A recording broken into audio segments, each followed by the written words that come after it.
Hello friends, welcome to new lecture.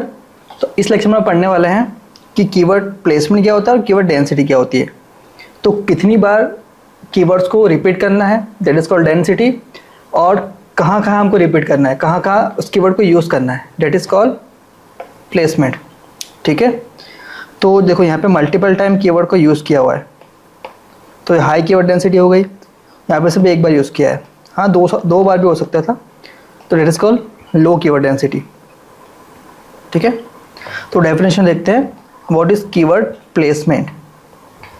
तो keyword research के बाद सबसे इंपॉर्टेंट काम यह है कि कीवर्ड को सही जगह पर कंटेंट में कहाँ यूज़ किया जाए।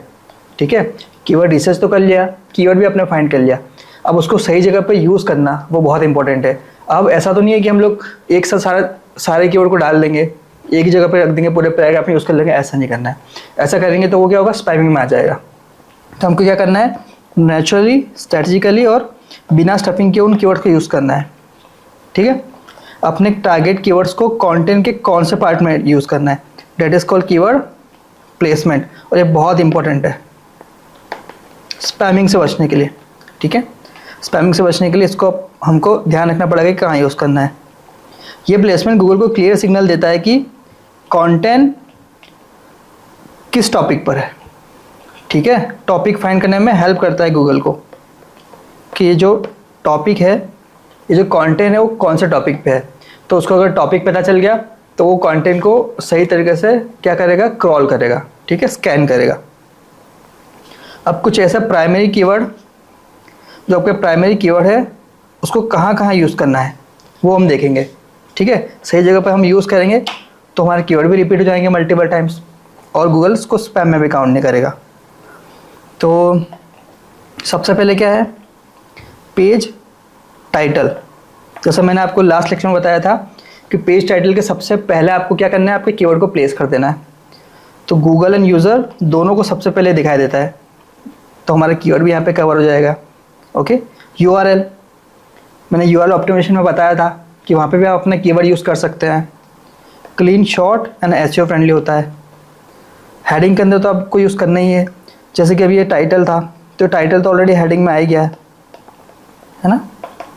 तो कभी मान लो कि आप ब्लॉग नहीं लिख रहे हो, आप पेज बना रहे हो, तो पेज को तो आप H1 में लिखोगे नहीं, तो पेज जैसे स्टार्ट करोगे ना, तो वहाँ पर आप H1 हेडिंग में यूज़ कर सकते हो अपना कीवर्ड।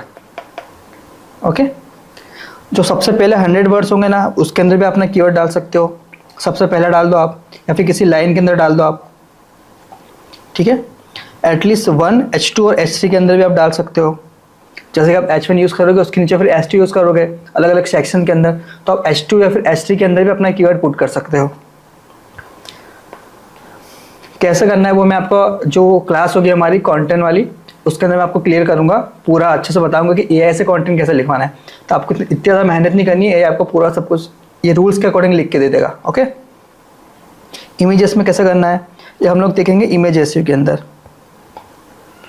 ठीक है, इमेज एसईओ हम जब सीखेंगे तब हम लोग देख लेंगे कि कैसे आपको यूज़ करना है कीवर्ड इमेजेस के अंदर। मेटा डिस्क्रिप्शन हमने लास्ट लेक्चर में बताया था कि मेटा डिस्क्रिप्शन के अंदर भी आप यूज़ कर सकते हैं प्राइमरी कीवर्ड, और एंकर टेक्स्ट के अंदर भी कर सकते हैं।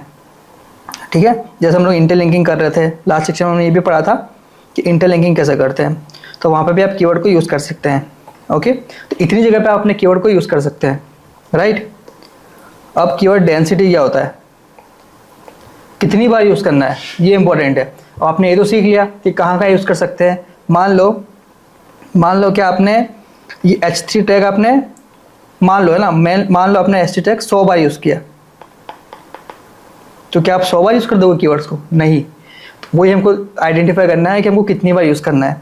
वो डिपेंड करता है नंबर ऑफ वर्ड्स पे। ठीक है, जितने वर्ड्स होंगे ना, उसका आधा % से लेकर 1.5% तक ही हमको यूज़ करना है।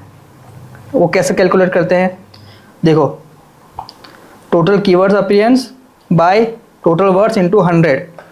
तो मान लो हमने 20 बार कीवर्ड को यूज़ किया है, और कितने वर्ड्स थे हमारे पास, 2000 वर्ड्स थे। ठीक है, इनटू 100 कर दो। ठीक, कितना हुआ ये, 1%। तो और चांसेस है कीवर्ड को यूज़ करने के। तो हम लोग काम करते हैं, 10 कीवर्ड और यूज़ कर लेते हैं, तो 30 टाइम्स कर लेते हैं ना। 30 टाइम्स कर लेते हैं तो कितना हो जाएगा ये, तो ये हो जाएगा 1.5%। ठीक है, तो आधा से लेके 1.5% तक हम लोग प्राइमरी कीवर्ड को यूज़ कर सकते हैं। ठीक, इससे ज़्यादा मत करना, इससे ज़्यादा स्पैमिंग में काउंट हो जाएगा। तो जैसे कि एक और एग्जांपल दिया था मैंने, अगर 1000 वर्ड है तो कितने बार यूज़ कर सकते हैं, 5 से लाके 15 बार। ठीक है, आप इजीली कैलकुलेट कर सकते हैं। अब कीवर्ड स्टफिंग क्या होता है। अब बहुत सारा लोग आपको बोलेंगे कि कीवर्ड स्टफिंग करना चाहिए, स्ट्रिपिंग करना चाहिए। स्टफिंग का मतलब होता है कि अननेसेसरी कीवर्ड को रिपीट करना। ठीक है, कीवर्ड यूज़ करना नहीं होता है, अननेसेसरी कीवर्ड को यूज़ करना, that is called keyword stuffing. और वो बहुत ही डेंजर होता है। वो ऑटोमेटिक आपके वेबसाइट को क्या कर देगा, पेनलाइज कर देगा। तो आपको ऐसी चीज़ करना ही नहीं है। अगर आप ज़बरदस्ती कीवर्ड को बार बार रिपीट करते हो तो गूगल उसको क्या कर देगा, स्पैमी मानेगा, स्पैमिंग में काउंट करेगा। ओके, बैड एग्जांपल इसका क्या है, मान लो यहाँ पे एक कीवर्ड है, क्या है, एसईओ टूल्स। तो उसको कितनी बार यूज़ किया है, देखो आप, एक बार है ना, एक ही लाइन है, 2 बार, 3 बार, या 4 बार। अब गूगल को तो पता है भाई ये एसईओ टूल्स के बारे में, पर तुमने 4 बार तो बता दिया उसको, तो ये क्या हो गया, स्पैम हो गया एक तरीके से। अब यहाँ पे गुड एग्जांपल क्या है, explore over range of SEO tools, एक बार, देखो यहाँ पे सिर्फ एक बार यूज़ किया है, ये गुड एग्जांपल है। ठीक है, तो आपको रिपीट नहीं करना है मल्टीपल टाइम्स।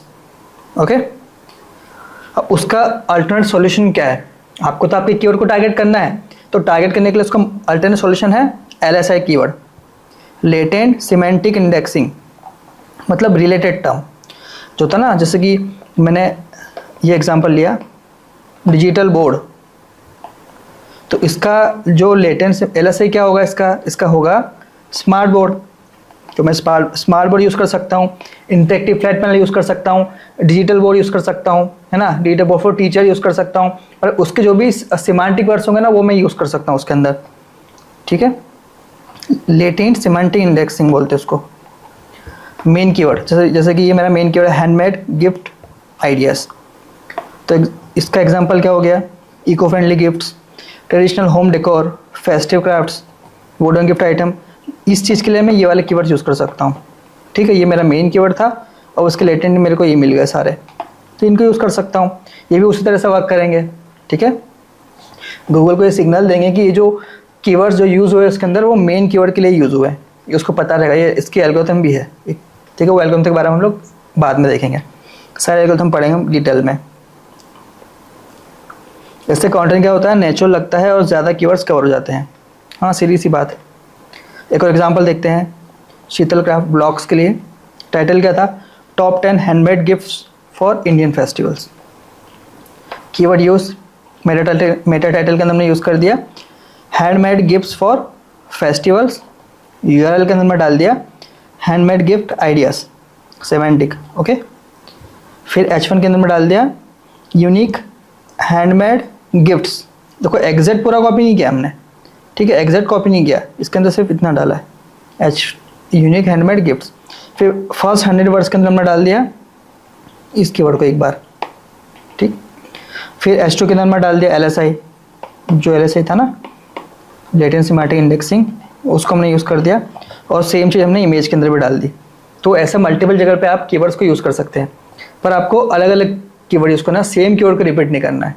ओके, तो समझ में तो मुझे हिसाब से आपको आ ही गया होगा कि किस तरीके से आप मल्टीपल कीवर्ड्स को यूज़ कर सकते हैं अलग तरीके से, और कितनी बार करना है, that is called keyword density.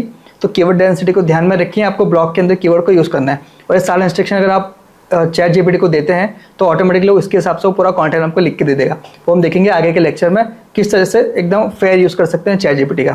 Okay, तो मिलते हैं नेक्स्ट लेक्चर में। Thank you very much.